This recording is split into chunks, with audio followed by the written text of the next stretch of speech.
কিছুদিন আগে যে নাটক চলছিল না, যে ভাইপো আর পিসির গন্ডগোল, সেটা যে একেবারে নেই এটা তার প্রমাণ। ভাইপোকে খুশি করার জন্য ফিরাদ হাকিমকে সরিয়ে দেওয়া হয়েছে।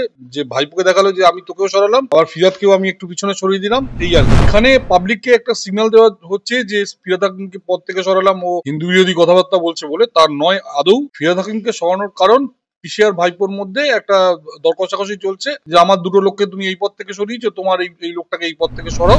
সবচেয়ে বড় অপরাধী এই পুরো ঘটনাটায় এই আরজি করের ডাক্তাররা। স্যার, আমরা যেমনটা দেখতে পেলাম, ফিরহাদ হাকিমকে হিটকর পদ থেকে সরিয়ে দিলেন মুখ্যমন্ত্রী নিজে। এর পিছনে কি কোনো রাজনৈতিক দৃষ্টিভঙ্গি আছে বলে মনে হচ্ছে? অ্যাবসলিউটলি রাজনৈতিক। এই কিছুদিন আগে যে নাটক চলছিল না, যে আপনার কি বলে ভাইপো আর পিসির গন্ডগোল, সেটা যে একেবারে নেই এটা তার প্রমাণ। ভাইপোকে খুশি করার জন্য ফিরাদ হাকিমকে সরিয়ে দেওয়া হয়েছে। যে ভাইপোকে দেখালো যে আমি তোকেও সরালাম, আবার ফিরাদকেও আমি একটু পিছনে সরিয়ে দিলাম, এই আর কি। এবং আমরা প্রথম থেকে বলে আসছি ভাইপো আর পিসির মধ্যে কোনো গন্ডগোল নেই, সম্পূর্ণ একটা খেলা চলছে। তো ফিরাদকে সরিয়ে দেওয়া এটা তার একটা প্রমাণ। আর কোনো এখানে আর কোনো রাজনীতি নেই, কোনো রাজনীতি নেই এছাড়া। কিন্তু ফিরহাদ হাকিমের উপর একের পর এক যে ধর্ম নিয়ে উস্কানিমূলক মন্তব্য করেছেন, একজন মেয়র হিসেবে এটা আপনি যদি ন্যায়ের কথা বলেন এটা উচিত হয়নি, কিন্তু আপনি যদি অন্যায়ের কথা বলেন উচিত হয়েছে। এরা তো অন্যায় চায়, এরা তো চাইছে যে এই ধরনের অন্যায় কথাবার্তা বলে 30% ভোটকে সিকিউর করতে। এবং আপনি ভাববেন না যে ফিরহাদ হাকিম এই কথাগুলো বারবার বলেছেন দলের পারমিশন ছাড়া। দল সম্পূর্ণভাবে তাকে পারমিশন দিয়েছে এবং এই ভোটটাকে সিকিউর করার জন্যই ফিরহাদ হাকিম এই কথা বলেছে, তার জন্য তাকে পদ থেকে সরায়নি। এখানে পাবলিককে একটা সিগন্যাল দেওয়া হচ্ছে যে ফিরহাদ হাকিমকে পদ থেকে সরালাম ও হিন্দু বিরোধী কথাবার্তা বলছে বলে। তার নয় আদৌ। ফিরহাদ হাকিমকে সরানোর কারণ পিসি আর ভাইপোর মধ্যে একটা দর কষাকষি চলছে যে আমার দুটো লোককে তুমি এই পদ থেকে সরিয়েছো, তোমার এই লোকটাকে এই পদ থেকে সরাও, সেই কারণে। এছাড়া আর কিচ্ছু না, আর কিচ্ছু না। আমি দায়িত্ব নিয়ে বলছি। কিন্তু ফিরহাদ হাকিমের উপর একের পর এক ধর্ম নিয়ে উস্কানিমূলক মন্তব্যের পরেও তো মুখ্যমন্ত্রী নিজে গঙ্গাসাগর মেলার দায়িত্ব ফিরহাদ হাকিমকে দিয়েছেন। আমি বলছি তো, এটা একটা ওই দু পায়ে গিয়ে তিন পা বেচনো, তিন পায়ে গিয়ে দু পা বেচনো, এরকম ভাবে খেলাটা চলে। গঙ্গাসাগরের মেলা কিছুতেই, গঙ্গাসাগরের এই উৎসব সম্বন্ধে যার কোনো ধারণা নেই তাকে এই মেলা তো দেয়া একেবারেই অনুচিত। তবে হতে পারে যে আরবান ডেভেলপমেন্টের মিনিস্টার এটসেট্রা এইসব কারণে হয়তো তাকে দেওয়া হতে পারে, কিন্তু একেবারে অনুচিত। ববি হাকিমকে, যার নাকি শ্রদ্ধাই নেই, যে বলে যে অন্য ধর্মে জন্মানো সেটা একটা দুর্ভাগ্যের ব্যাপার, সে সেখানে অন্য ধর্মের একটা উৎসবকে কি করে কন্ট্রোল করে? ফিরহাদ হাকিমের মতো লোক, আর যাকে দেওয়া হোক, ফিরহাদ হাকিমের মতো লোককে এই দায়িত্ব দেওয়াটা একেবারে অনুচিত এবং অনৈতিক।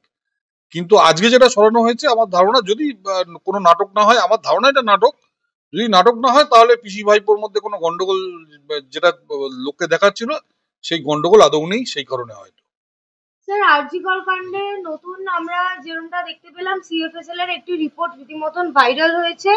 ব্লাড স্যাম্পল বলুন কিংবা গ্লাভস, সবটাই কিন্তু পাওয়া গেছে সেই অর্থোপেডিক ডিপার্টমেন্ট থেকে, যার প্রিন্সিপাল ছিলেন সন্দীপ ঘোষ। সেই জায়গায় দাঁড়িয়েও সিবিআই চার্জশিট দিতে ব্যর্থ।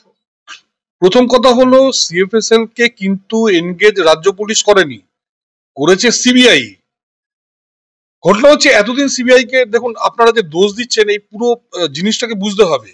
সিবিআই কে এই যে যে কোথায় খুন হয়েছে, যেহেতু নাকি পুরো জায়গাটাকে ভেঙে ওরা তছনছ করে দিয়েছে, সেহেতু ওটা প্রমাণ করতে গেলে এই রিপোর্টটা দরকার। যতদিন এই রিপোর্ট না আসে ততদিন তো সিবিআই এর পক্ষে এই এটা দেওয়া সম্ভব না। আর এই রিপোর্টটা দেখুন, ফেলুদা বা মুকেশ বক্সির চোখের ইয়েতে না, এখানে কিছু কেমিক্যাল টেস্ট আছে, কিছু অন্যান্য ফিজিক্যাল টেস্ট আছে। সেই টেস্ট গুলো করে তার একটা প্রিলিমিনারি রিপোর্ট বেরোয়, ফাইনাল রিপোর্ট বেরোয়, কিন্তু এই টেস্টটা কে করতে বলেছে এদের? একটা জিনিস মাথায় রাখতে হবে, এই ল্যাবরেটরিকে এই টেস্টটা করতে বলেছে সিবিআই একমাত্র। এবং এই রেজাল্টটা হাতে পাওয়ার পর তারপর সিবিআই এই চার্জশিট দিয়েছে। এর মধ্যে কোনো অসুবিধা নেই। এখানে ডাক্তাররা একটা ডার্টি গেম খেলছে সব জেনে শুনে। আমি বলছি, এই যে ডাক্তারদের যে শিক্ষকরা, এরা অধিকাংশই আলিমুদ্দিন থেকে চাকরি পেয়েছে, আজকে এরা মমতা ব্যানার্জির সঙ্গে হাতে হাত মিলিয়ে আছে, নইলে এদের কীর্তি সব ফাঁস হয়ে যাবে। এবং ডাক্তারি যে ছাত্ররা আছে, গত 8 বছর তো এখানে কোনো ইলেকশন হয়নি, ডাক্তারি ছাত্ররা ইনফ্লুয়েন্স বাই দিস টিচার্স, যারা নাকি একসময় এসইউসি, সিপিএম বা নকশাল ইত্যাদি করতো, তারা একটা নোংরা রাজনীতি করছে। মনে রাখতে হবে, এই ল্যাবরেটরিকে এই টেস্টটা করতে দিয়েছিল সিবিআই। যতদিন ফাইনাল রেজাল্ট হাতে না আসে ততদিন সিবিআই এর পক্ষে চার্জশিট দেওয়া সম্ভব না। এসছে, এবার দেওয়া হবে বা হয়েছে, এটা তো এর মধ্যে কোনো অসুবিধা কিচ্ছু নেই। এই টেস্ট তো আর ইন্ডিপেন্ডেন্টলি তারা করেনি, কিংবা তাদের এরাও করতে বলেনি, এটা সিবিআই এর টেস্টেরই একটা অঙ্গ। তাহলে এখানে কোনো অসুবিধাই নেই। এখানে এই সেটিং ফেটিং তত্ত্ব এটসেট্রা বলছে ওই যারা 0% হয়ে গেছে তাদের টেনে তোলার জন্য। তদন্ত ঠিক পথে চলছে, আপনারা বিশ্বাস রাখুন এই তদন্তের রেজাল্ট আসবেই। আমি বলছি অন্তত পরের দুটো তো আসবেই, প্রথমটা তো সব ধুয়ে মুছে সাফ করে দিয়েছে, পরের যে দুটো আছে অর্থাৎ কিনা যারা এই সাফ করে দিয়েছে নতুন আইন অনুযায়ী, যারা নাকি এই মনে রাখবেন এই খুনের যে ঘটনা, এই খুনের যে তথ্য প্রমাণ যারা লোপাট করেছে তাদের ঠিক ততটাই শাস্তি হবে যতটা খুনের শাস্তি হয়। তাহলে কেউ বাঁচতে পারবে না। আমি আপনাকে একটা কথা বলছি, আপনি লিখে রাখুন, এই আইন থেকে কেউ বাঁচতে পারবে না। সিএফএসএল এর আরো একটি রিপোর্ট আমরা দেখলাম যেখানে লেখা ছিল যে একজনের পক্ষে এই কাজ করা সম্ভব না এবং যিনি ভিকটিম আছেন তার যৌনাঙ্গে ভোঁতা কিছু দিয়ে আঘাত করা হয়েছে। সেই জায়গায় দাঁড়িয়ে সিবিআই এর চার্জশিটে সেই একজনেরই নাম। দেখুন সেটা তো প্রথম চার্জশিট, আপনি সাপ্লিমেন্টারি চার্জশিট আসতে দিন। সাপ্লিমেন্টারি চার্জশিটে কিন্তু বাকিদের নাম আসবে। দ্বিতীয়ত হচ্ছে ওখানে কে কে খুন করেছে এটা কিন্তু আরজি করের প্রত্যেকটা ডক্টর জানে এবং প্রত্যেকটা ওখানকার স্টাফ জানে। আপনি বলুন আরজি করের ডাক্তাররা এসে সাক্ষী দিচ্ছে না কেন যে এরা এরা খুন করেছে? সবচেয়ে বড় মানে অপরাধী এই পুরো ঘটনাটায় এই আরজি করের ডাক্তাররা। আপনি বলুন আরজি করের ডাক্তাররা কেন সামনে, তাদের তো লয়ার আছে সুপ্রিম কোর্টে, তারা জমা দিক যে এরা এরা এরা এরা খুন করেছে, এদের অ্যারেস্ট করা হোক। তারা এখনো পর্যন্ত কেন সাক্ষী দিচ্ছে না? আপনি জানেন যাদের যাদের সাক্ষীর জন্য ডাকা হয়েছে তাদের বহু লোক এখনো সাক্ষী দিতে আসেনি। ফলে আমি বলছি যেখানে নাকি সরকার, আমরা সবাই জানি, প্রথম 5 দিনে সব তথ্য লোপাট করে দিয়েছে, সেইখানে এই কেসে শাস্তি দেওয়ার জন্য একমাত্র যে প্রমাণ দরকার, একমাত্র যে মানে নির্ভরযোগ্য যে এভিডেন্স দরকার সেটা হলো ওখানকার যারা এমপ্লয়ি এবং ওখানকার যারা ডাক্তার তাদের এগিয়ে এসে শাস্তি দিতে হবে। বাট এরা কাওয়ার্ড। এরা এর আগেবার মুখ্যমন্ত্রীর সঙ্গে যখন নাকি এদের ইয়ে হচ্ছিল, মিটিং হচ্ছিল, প্রথম মিটিং এ 5টা যে দাবি জানিয়েছে সেই 5টা দাবির মধ্যে এই মেয়েটির বিচারের ব্যাপারে কোনো কথা ছিল না। 5 থেকে 8টা করলো, 8এর মধ্যেও ছিল না। এরপর আমরা যখন এটা নিয়ে প্রতিবাদ করলাম যে তোমাদের আমরা ছেড়ে দিচ্ছি, এটা পলিটিক্যাল, আমরা নামবো না, আমরা এই মেয়ের বাবা মার সঙ্গে আছি, কিন্তু তোমরা আন্দোলনটা তো করো, তোমরা এই দাবিটা তো করো যে মেয়েটার বিচার দরকার, তখন ওই 8 থেকে 10 করে সেখানে বিচার দিয়েছে। আমি বলছি আজকে এর জন্য সম্পূর্ণ দায়ী ডাক্তাররা। ডাক্তাররা যদি কোঅপারেট করতো আজকে এর মধ্যে এই বিচার শেষ হয়ে যেত। আরজি করের প্রত্যেকটা লোক জানে কে খুন করেছে, তারা মুখ খুলছে না। কিন্তু দাদা সিবিআই 3 মাস আগে যে চার্জশিট দিয়েছিল তাদের প্রথম সাপ্লিমেন্টারি চার্জশিট, তাতে লেখা ছিল আরজি কর কাণ্ডে বৃহত্তর ষড়যন্ত্র আছে আর সেই ষড়যন্ত্রে টালা থানার ওসি যুক্ত। সেই জায়গায় দাঁড়িয়ে সন্দীপ ঘোষ এবং টালা থানার ওসিকে গ্রেপ্তার করা হয়েছিল নিশ্চয়ই কোনো প্রমাণের ভিত্তিতে। তারপরেও 90 দিন পর তারা চার্জশিট দিতে ব্যর্থ। দেখুন চার্জশিট তো দেয়নি। দেখুন একটা ঘটনা, খুনের সঙ্গে তো সরাসরি ভাবে ওই প্রিন্সিপাল জড়িত না বা ওসিও জড়িত না। তারা কিসের মধ্যে জড়িত? তারা জড়িত হলো এই প্রমাণ লোপাটের জন্য। খুনের কেসে তারা জামিন পেয়েছে, তারা প্রমাণ লোপাটের ক্ষেত্রে জামিন পায়নি, তারা এখনো জেলে আছে। কারণ দ্বিতীয় যে কেসটা আছে যেটা মানে সিবিআই 3 মাস আগেও বলেছিল, আমি সিবিআই এর মুখপত্র নই, কিন্তু সিবিআই 3 মাস আগে আগে যা বলেছিল, আজকে সিবিআই যে কথা বলছে সেখানে সিবিআই স্টিক করে আছে, যে জন্য বাকি কেসগুলোতে কিন্তু এই দুজন এখনো জেলে আছে, এরা কিন্তু এখনো ছাড়া পায়নি। কিন্তু স্যার আমরা বারংবার দেখেছি সারদা নরদা থেকে শুরু করে শিক্ষক দুর্নীতি সিবিআই কিন্তু ব্যর্থ।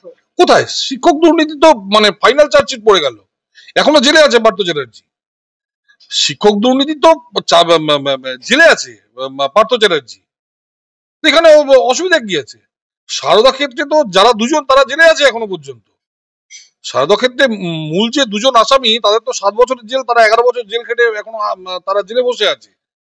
নারদা কেসটা দেখুন, নারদাতে তো যারা যারা এসছে তারা বলেছে আমরা চাঁদা নিয়েছি পার্টির জন্য। এবার পার্টি হ্যাজ টু ডিপেন্ড, ঠিক আছে? এবার দেখুন চাঁদা তো পলিটিক্যাল পার্টি তো চাঁদা নেই। দেখুন পলিটিক্যাল পার্টি চাঁদা না নেওয়ার একটাই রাস্তা ছিল, সেটা হলো এই ইলেকট্রাল বন্ড। কিন্তু দুর্ভাগ্যজনক ভাবে আমাদের আগের যে ইয়ে ছিলেন প্রধান বিচারপতি, তিনি ইলেকট্রাল বন্ডটাকে আনকনস্টিটিউশনাল বলে ডিক্লেয়ার করলেন। কিন্তু আপনি যেমন নির্যাতিতার বাবা মার কথা বললেন, নির্যাতিতার বাবা মা তো নিজেই সিবিআই এর উপর আস্থা না রাখতে পেরে হাইকোর্টে আবার মামলা দায়ের করেছে। দেখুন, ওনাদের তো মেয়ে মারা গেছেন, আমি বলছি ওনারা চাইছেন, কিন্তু ওনারা তো দেখুন, এটা ঘটনা যে এত তাড়াতাড়ি তো বিচার হয় না। ওনারা একটা কেস দেখাতে পারবেন, আমরা ওনাদের প্রতি সমবেতী, এবং আমি বলছি বিচার ওনারা পাবেই। 3 মাসে কখনো একটা বিচার হয়? এত বড় একটা, এরকম একটা মার্ডার, এর পিছনে কত কিছু জড়িয়ে আছে, টাকা পয়সার কেস জড়িয়ে আছে, মাফিয়া জড়িত আছে, একটা মানে এইরকম একটা মানে কুল ব্লেডের মার্ডার, সেখানে 3 মাসে কখনো হয়? তবে হ্যাঁ, ওনার যদি আস্থা না থাকে, আমি বলছি যে উনি যদি হাইকোর্টে যান, আমরা সেটাকেও সম্মান করি। আমি তো সিবিআই এর লয়ার নই, কিন্তু আমি একটা কথা বলছি, এর সঙ্গে গভর্নমেন্ট সম্পূর্ণভাবে, সেন্ট্রাল গভর্নমেন্ট মানে যেটুকু দরকার, সিবিআই ইন্ডিপেন্ডেন্ট অর্গানাইজেশন, এর মধ্যে কোনো রকম হস্তক্ষেপ কোনোদিন করেনি, আগামী দিনেও করবে না। এবং আমার বিশ্বাস যে এখানে মানে এরা ধরা পড়বে। 4 মাস হয়ে গেল যেখানে অভয়া বিচার পায়নি, সেখানে দাঁড়িয়ে মুখ্যমন্ত্রী গতকাল প্রেস কনফারেন্স করে বলছেন সদরে সদরে শপিং মল খোলা হবে। এদিকে অভয়ার বিচার নিয়ে তাহলে তিনি একটা কথা বলছেন না। দেখুন, শপিং মল না করলে তো আপনি দেখুন, শপিং মল খুললে কি হবে, যে লোকাল কতগুলো যে বাজার আছে, দেখুন আজ থেকে 10 বছর আগে মমতা ব্যানার্জি কেন্দ্রের ইউপিএ গভর্নমেন্ট ছেড়ে চলে এসেছিলেন, কারণ লোকাল যে রিটেইলার, লোকাল যে দোকান আছে, সেই দোকানগুলো যাতে নাকি, সেই দোকানগুলোর লোকগুলোর যাতে পেটে ভাত না মারা যায়, উনি এফডিআই ইন্ডাস্ট্রিয়াল এগেনস্টে উনি চলে গেলেন। আজকে উনি লুলুকে নিয়ে আসছেন দুবাই থেকে। আজকে উনি বলছেন যে প্রত্যেকটা ছোট ছোট শহরে উনি শপিং মল কিনবেন। উনি যদি ছোট ছোট শহরে শপিং মল খোলেন, তাহলে ছোট ছোট যে ব্যবসায়ীরা, মুদি দোকান এটসেট্রা, তারা কোথায় যাবে? তারা কোথায় যাবে?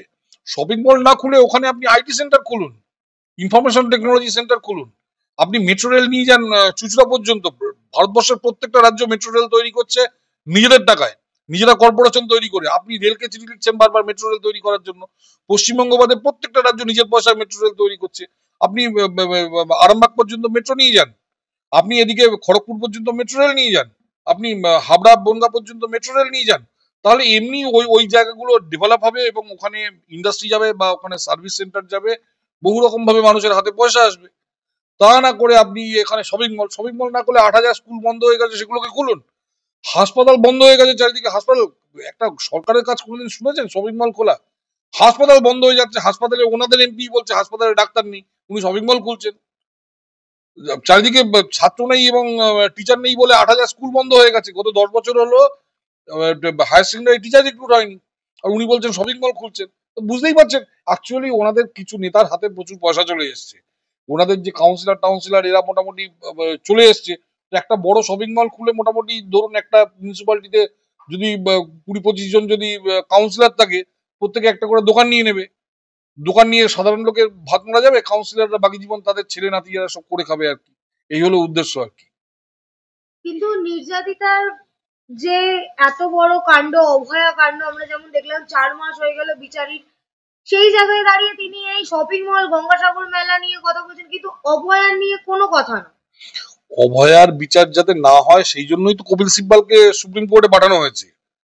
যারা সুপ্রিম কোর্টে পাঠাচ্ছে, মানে ভারতবর্ষের সবচেয়ে দামি লয়ার পাঠাচ্ছে আমার আপনার ট্যাক্সের টাকায়, যাতে বিচার না হয়, তাদের এই ব্যাপারে আপনি কি প্রশ্ন করবেন? তারা তো, তাদের ইন্টেনশন ভেরি ক্লিয়ার, যে আমরা এই বিচার দেব না। 30% ভোট আমাদের সঙ্গে আছে, আমাদের সঙ্গে দুধেল গাই আছে, কোনো চিন্তা নেই, তো বিচার আমরা দেব না। দুধেল গাইরা বিচার দিয়ে আর না দিয়ে আমাদের ভোট দেবে। আপনি দেখলেন না এই সন্দেশখালীতে সব মেয়েরা বলছে তাদের উপর এই হয়েছে, কিন্তু সন্দেশখালীর অধিকাংশ লোক ওই ইদ্রিস আলীকে ভোট দিয়েছে। কেন দিয়েছে? কারণ তাদের কাছে ওই মেয়েগুলোর ইজ্জতের থেকে অনেক বেশি হলো তাদের, আগে তাদের গোষ্ঠী, তাদের 30%। সেই জন্য তারা ওই মেয়েগুলোর কি মানে দুরবস্থা হয়েছে সেটা নিয়ে ভাবিত না। তো এই ব্যাপারে আমাদের রাজ্য সরকার জানে, যে জন্য জানে যে বিচার দিই আর না দিই ওই 30% ভোট আমরা পাবোই, সেজন্য বিচার দিচ্ছেন না। ভোট ব্যাংকের নামে একদম, একদম উনি জানেন যে লোক যদি মরেও যায় কোনো অসুবিধা নেই। মরছে তো 70% থেকে, 30% থেকে তো মরছে না। 70 থেকে 69 হবে, 68 হবে, 30 থেকে 31 হবে, 32 হবে, অসুবিধা কি আছে?